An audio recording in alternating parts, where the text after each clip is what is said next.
Jamais sans la grâce, une dévotion matinale qui vous connecte à la pensée de Dieu et vous donne la provision du ciel au quotidien. Bonjour chers amis, chers internautes, nouvelle journée, nouvelle provision. Bienvenue dans cette troisième dévotion de cette belle semaine. Permettez-moi juste de prier avant d'aller plus loin. Précieux Jésus, encore une fois nous te confions cette journée. Merci. Viens, ouvre-nous les yeux Seigneur, afin que nous puissions marcher avec toi main dans la main. Béni sois-tu Jésus, porte-nous encore aujourd'hui. Amen.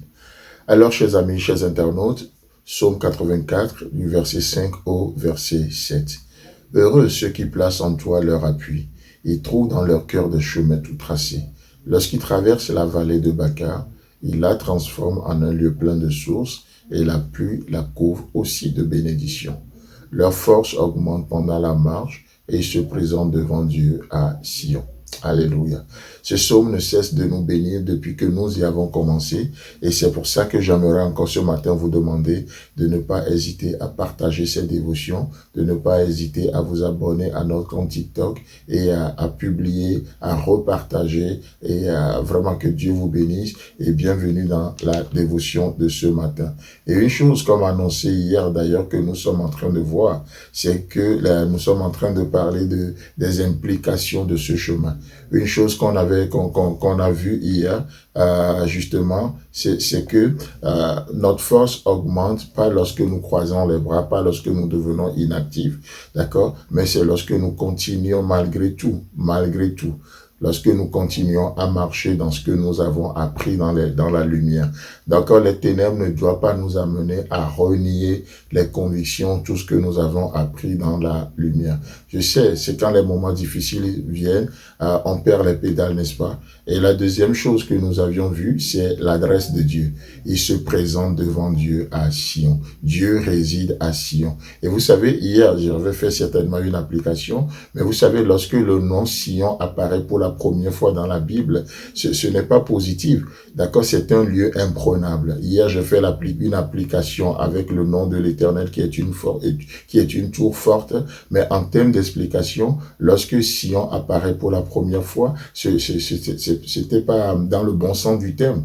D'accord, c'est une forteresse, un lieu imprenable, un lieu indésirable. Mais vous savez, David va décider de s'emparer de ce lieu-là. Il va livrer des batailles et David va triompher de ce lieu-là, Sion. Et du coup, depuis lors, que ça soit dans 2 Samuel 5, le verset 7, ou 1 Chronique 11, le verset 5, nous voyons que David a transformé ce qui était imprenable. David a transformé ce Sion-là, et désormais, on l'appelle la cité de David. Et qu'est-ce qu'il va faire? Il va amener l'arche. Et vous savez, lorsque nous parlons de l'arche de l'Éternel, sous d'autres cieux, certains nous font croire que l'arche, c'est l'homme de Dieu, on ne doit pas toucher l'homme de Dieu, on ne doit pas faire ceci. Non, c'est pas du tout la pensée de Dieu. C'est pas du tout la pensée de Dieu. L'arche, c'est la présence de Dieu.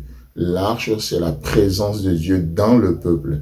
Mais combien malheureusement des hommes, soi-disant hommes de Dieu, n'ont pas touché l'arche et le peuple est dispersé. Et le peuple ne voit plus Dieu à l'œuvre. Vous voyez, donc l'arche, c'est la présence de Dieu dans le peuple. Ce n'est pas un homme de Dieu particulier, non. C'est la présence de Dieu dans le peuple. Et effectivement, on ne doit pas toucher l'arche. C'est saint, c'est sacré. Et donc, David va prendre ce lieu, autrefois dit lieu imprenable, David va le prendre en livrant des batailles, en livrant la guerre, et ce lieu Sion deviendra la cité de David.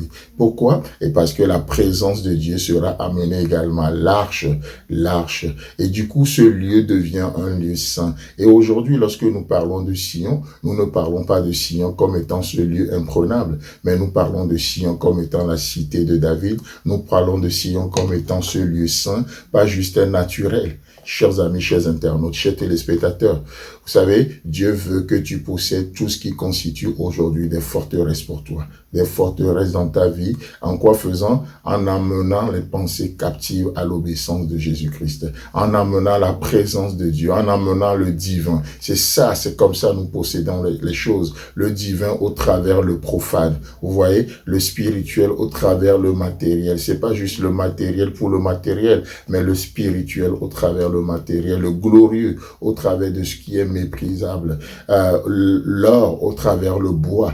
Et ça, c'est sacré. Et ça, c'est sacré et il faut lutter pour ça. Et parce que tu es un guerrier, alors aujourd'hui, dans cette journée, lève-toi et prends possession de ce sillon afin que cela devienne la cité de David, afin que cela incarne la gloire de Dieu et pour le salut de l'humanité. Que Dieu te bénisse.